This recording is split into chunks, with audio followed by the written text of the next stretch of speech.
Hey everyone, my name is Franzi and this is a tutorial on how to create a hype base. That's a framework for creating this generative art, kind of a little visualizer with using a whole bunch of different concepts inside, like BitmapCanvas and Swarm, and of course SoundAnalyzer. And this is a little bit of a preview of how it should look in the end. And it also takes colors from pixels below it that are actually taken from an image. So if I turn it up a bit,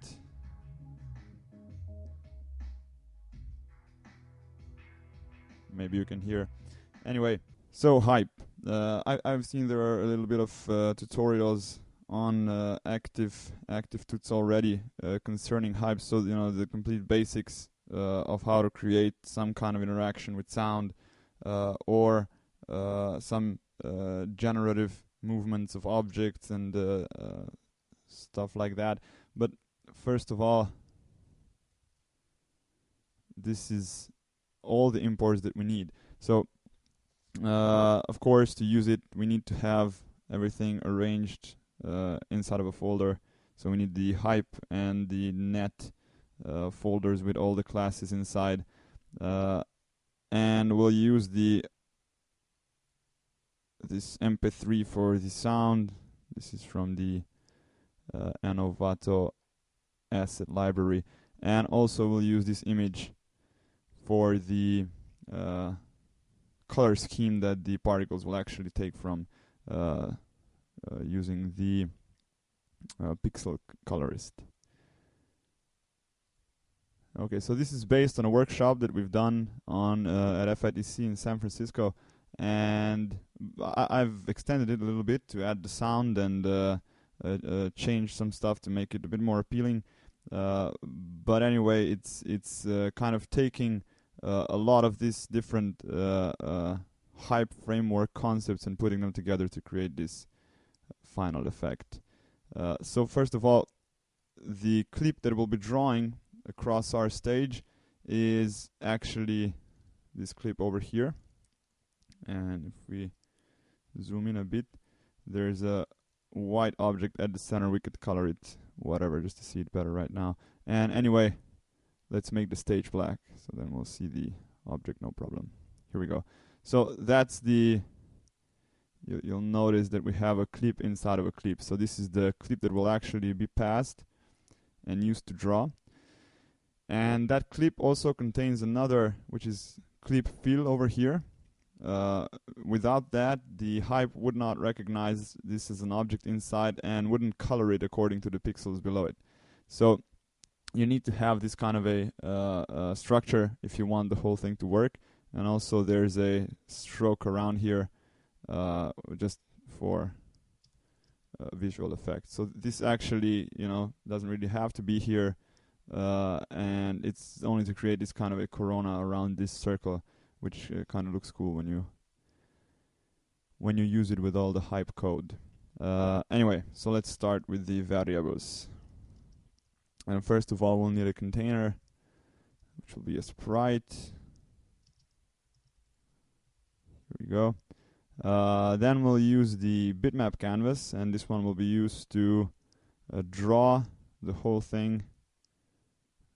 But we need the BMP, so BitmapCanvas. This one will be used to draw every object onto that canvas. So we have this nice little fading effect. Here we go. And this is the size of the canvas. Right here we have 550 and 400. Okay, if we check out the stage over here, we have 550 and 400. Okay, so the next one will be var pool. This is the object pool. So pool equals new object pool. And we pass the clip to it. So that's we have our clip over here with the linkage clip, and that's why it's clip.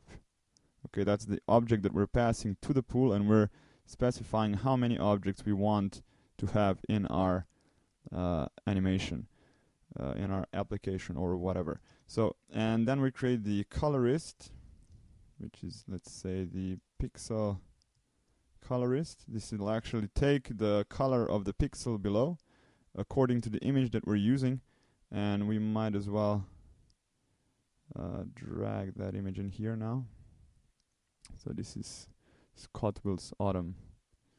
Let's go over here and let's export it for ActionScript and say, what should we say? Let's call it abstract. Abstract.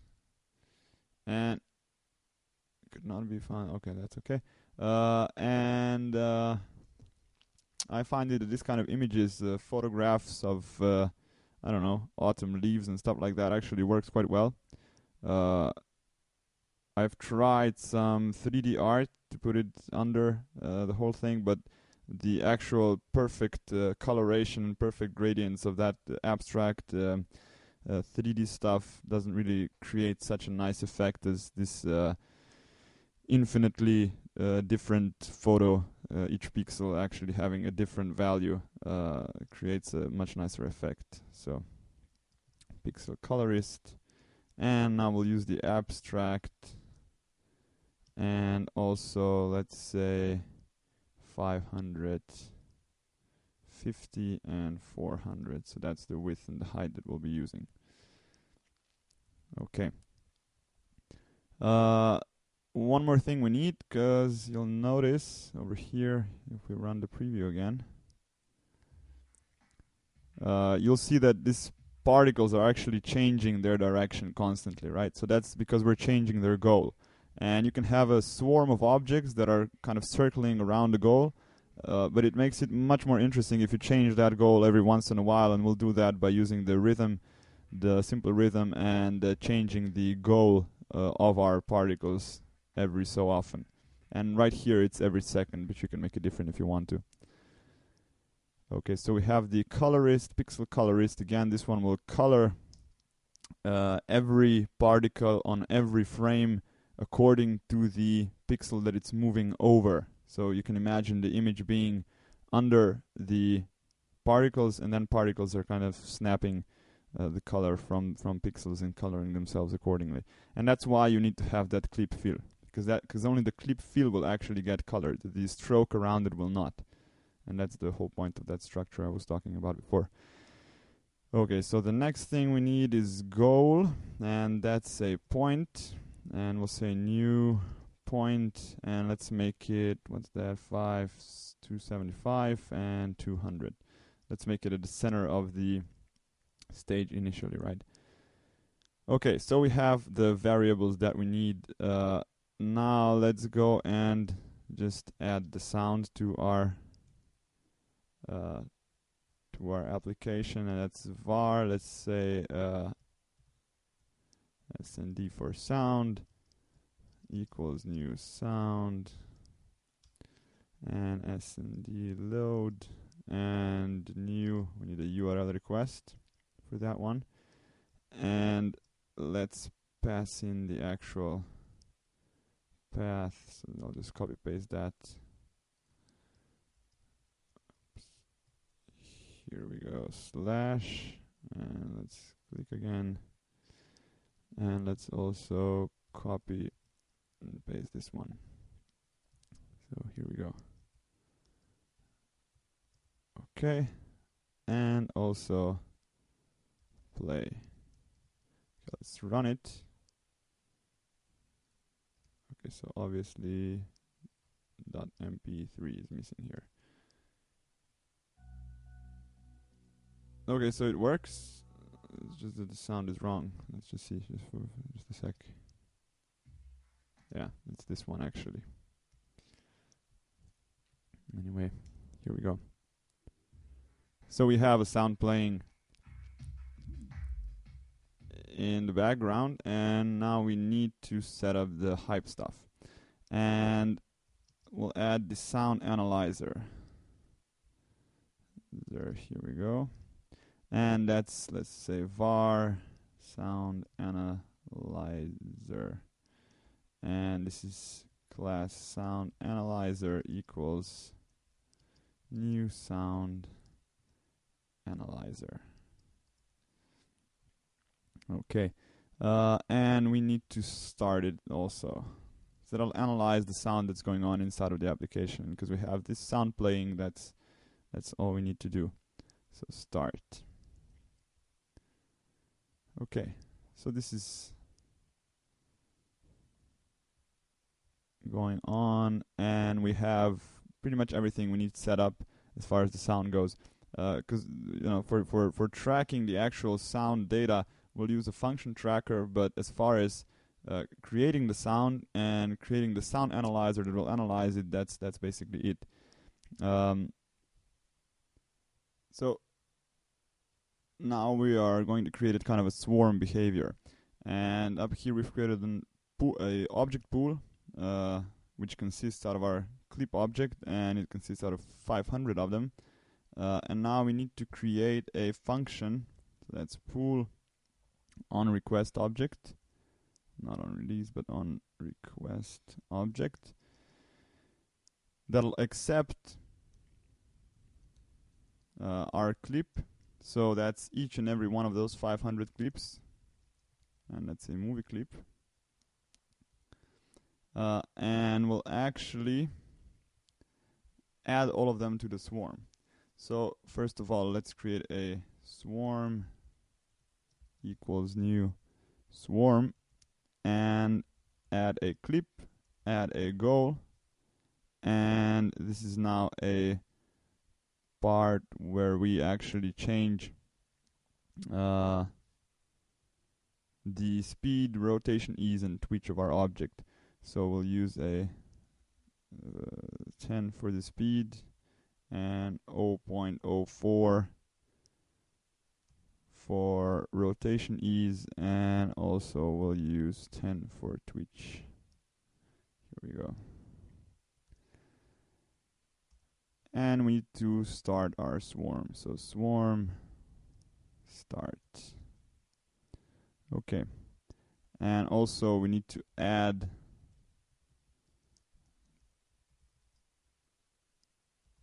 all of the clips to the container, because we'll later use that to draw them to our bitmap canvas. Now we also need to request all from our pool, because only when we request all, this function gets run and adds all of our clips to the swarm and to the container. So also we'll start the capture for our bitmap canvas, and we'll pass container, and we'll say true. Add child BMC, which is the bitmap canvas. Here we go.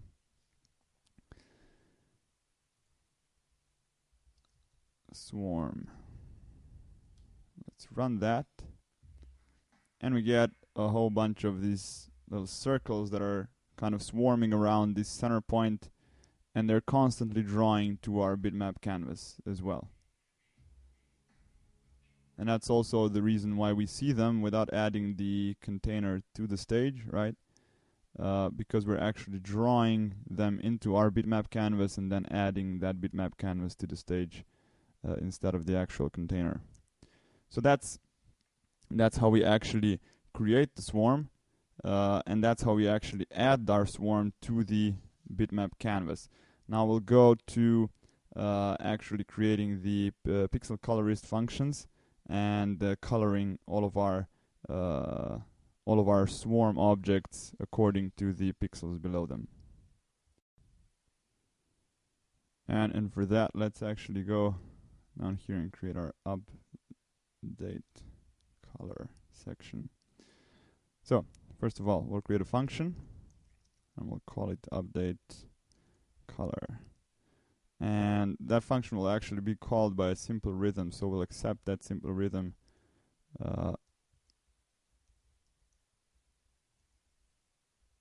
with a R, and it's hard to spell this rhythm word correctly.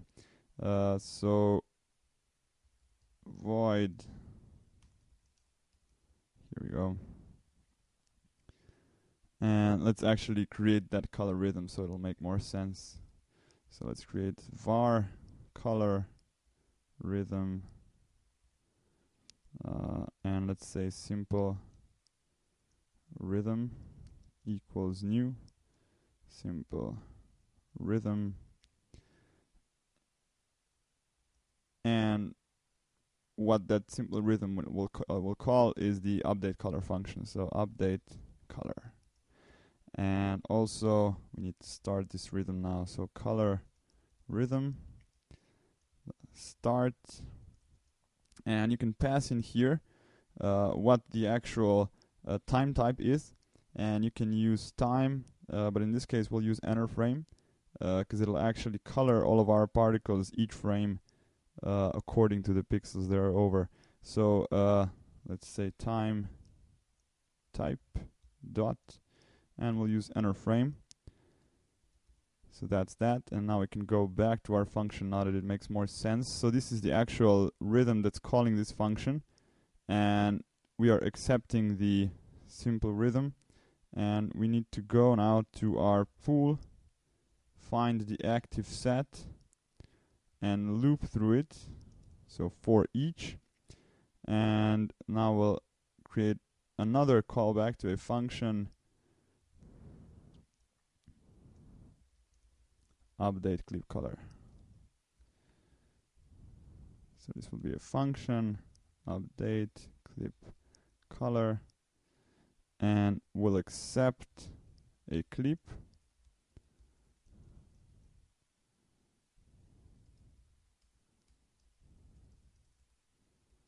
like that.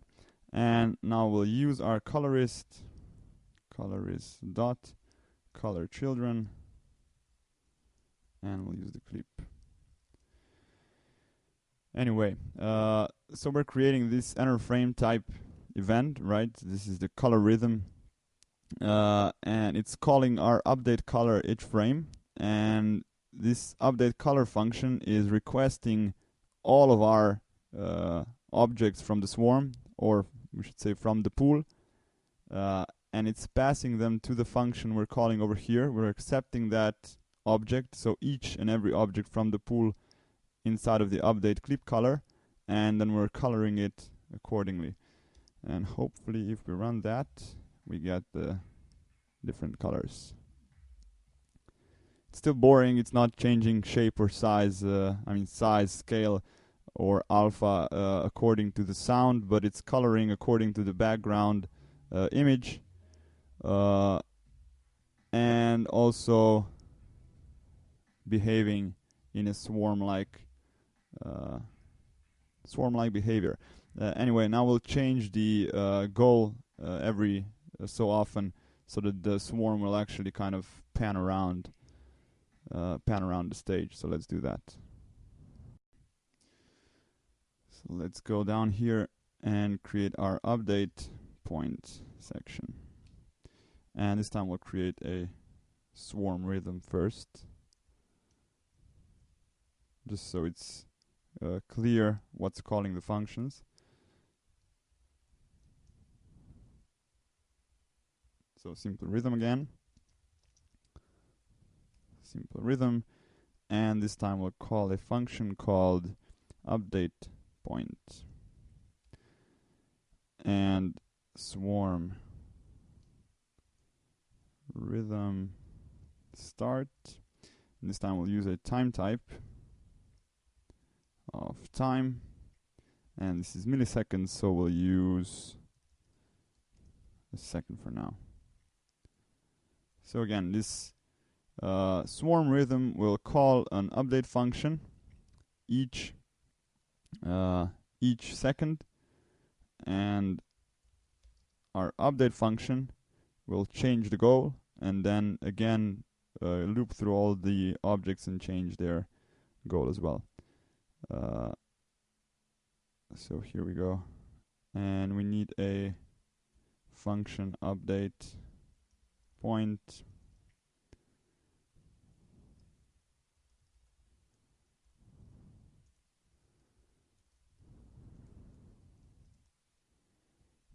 okay, and we'll use a goal new point, and let's say math random times 550, right? and math random times 400. So up here we've created our goal, which initially is at the center of our stage, and now we're going to change that to a random point on the stage every so often. You could also create an array of points if you wanted them to go to some specific points or something like that, but this is how I'll do it right now. And now we'll actually create that pool, or call the active set again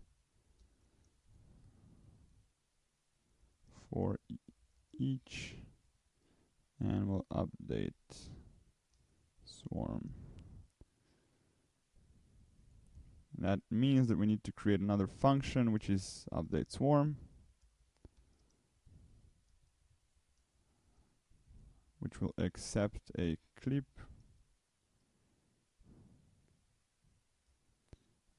Movie clip. Here we go. And this time we'll just get our swarm from the behavior store, but we haven't stored it yet, have we? I don't think so. Let's check it out. Nope. So what we need to do actually up here, where we add our all of our clips to the pool and then add them to the container and all that, we need to store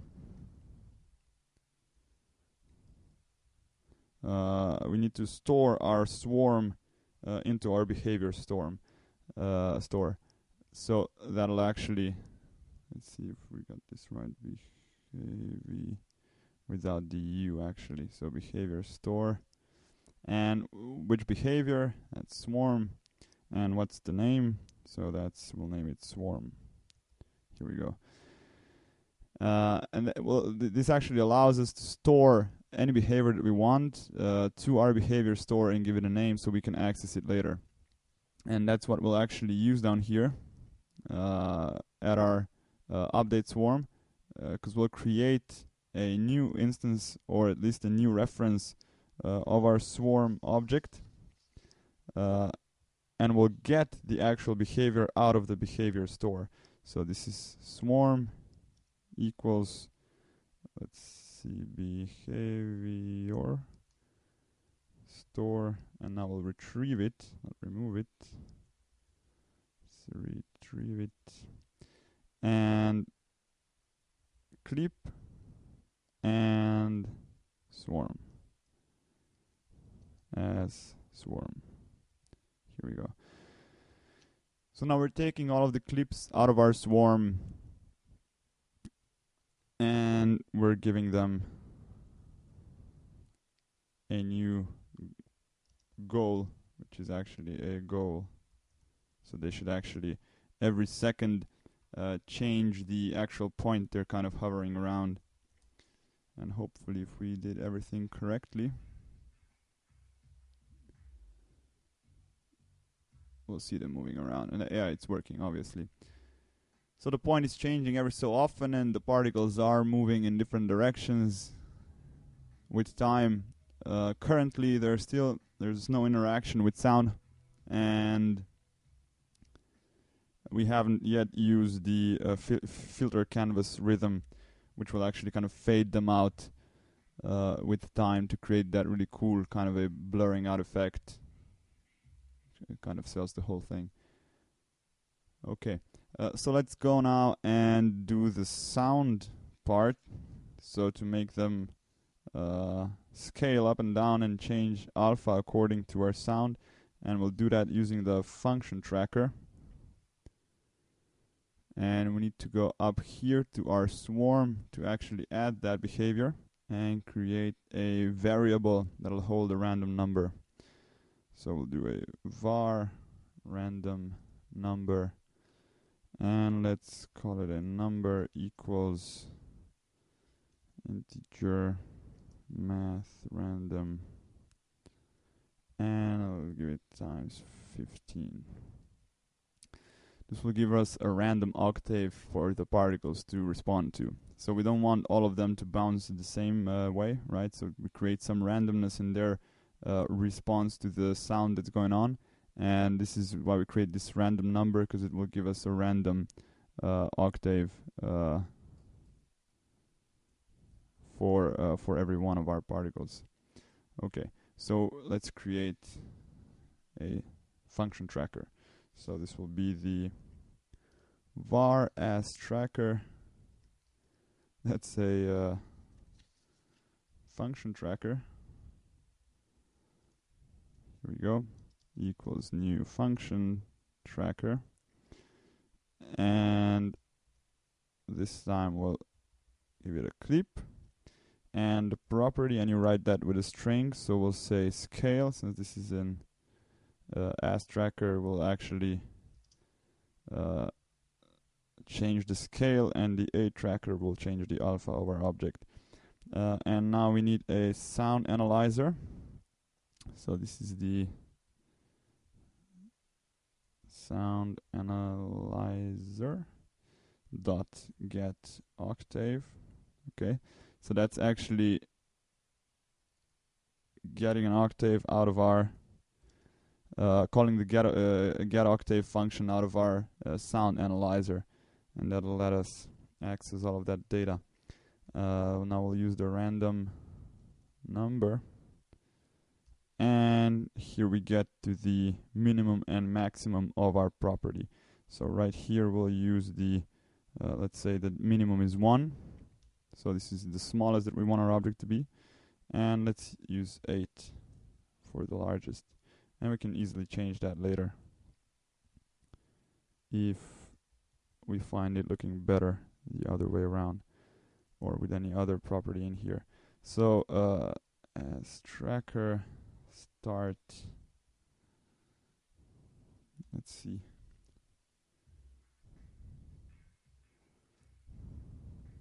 so not much, and it already creates a much more interesting animation. Keep in mind though that these are constantly drawing over each other. That's why they're disappearing in the background, right? That's why we want them to fade out quite quickly, actually, so that we have this nice little effect of particles kind of jumping up and down and then fading into black. Okay, so that's the scale tracker, and now let's create a tracker, which will actually change the alpha. Let's change that to alpha. Everything else is okay, and over here we'll change this property to, say, 0.4, and let's say this one will be 1.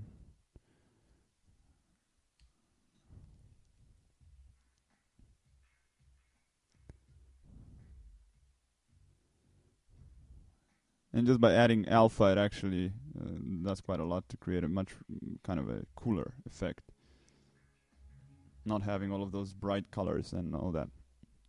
Okay, so we've used the sound now to actually get a response from our particles in our swarm. And the last thing we'll actually do is to use that filter canvas rhythm to add some blur out effect to our particles, so they kind of fade into the black once they are drawn onto our canvas. So let's actually do that, and let's go to the end to add that section to our application. So to add that, let's first of all mark it. So filter canvas rhythm or blur out, just to make a bit more sense out of what this is actually. And it's quite easy. So we'll create a filter canvas rhythm equals new filter canvas rhythm, and to make it work you can use all the effects you want, but we'll use the blur filter. So new blur filter, and each frame will blur it for 1.05, and the quality will set to 2, and BitmapCanvas. So let's see, BMC. So BitmapCanvas is the object that we're constantly blurring, and we need to do a filter canvas. Come on. Okay, so this is opening, closing, closing. Yeah, there's a square bracket missing here. Okay, so filter canvas rhythm dot start and run it, and that's that. So now we have a nice little hype-driven visualizer for our music, and you can use it for anything you want. Obviously, it doesn't really have to visualize music. It's just this kind of interesting particle behavior. You can use it to draw onto a canvas. You can use multiple swarms with different objects and have them create all sorts of different effects, and either use that as art, obviously, or, as in our case, use it as a visualizer. Which with some experimentation you can easily, create something completely different and something completely your own. Let's actually go through it quickly again. So all the variables that we need, right? And the sound. So we create a bitmap canvas to which we draw all of our particles, because otherwise you would just see the single particle moving around without actually any kind of trail behind it. Right? And that's what really makes this whole thing interesting. And a pool which holds all of our objects, a clip over here which has a certain structure so that it actually works. Let's see if I break this one apart. You'll see now that they're all just this white color. They're still behaving in a swarm, they're still vibrating to the sound and everything, but they are no longer taking from the background, because for that to work you need to have a movie clip inside, which can actually be colored according to our pixel behind it. And for that we use the pixel colorist. We use the abstract, so here's the linkage, the actual image, and 550, 400 the size, because we have that size of our stage. We have our goal over here, which is the actual point to which all of our objects are gravitating. We have the sound, and this is the basic way to actually get sound into Flash and play it. The SoundAnalyzer, which analyzes all of our sound that's inside of the application, which we later use over here to get the octave of our sound and actually move, scale, and change the alpha of our object according to that. The rhythm is an important part of Hype framework, because it actually allows to constantly change certain properties of your system of particles. And in one case we've used the enter frame, and in the other case we've used the time. If we change that to, let's say, 2000, we'll have our point to which our particles are gravitating changing every 2 seconds instead of every second.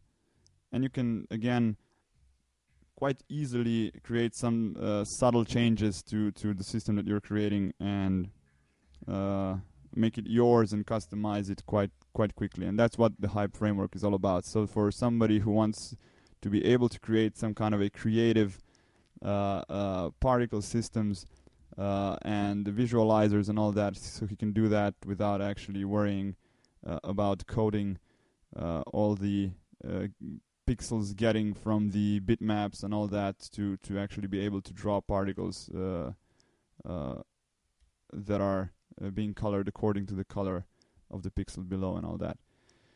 Anyway, hope this helps you in your creative endeavors, and thank you very much for listening. See you soon. Bye.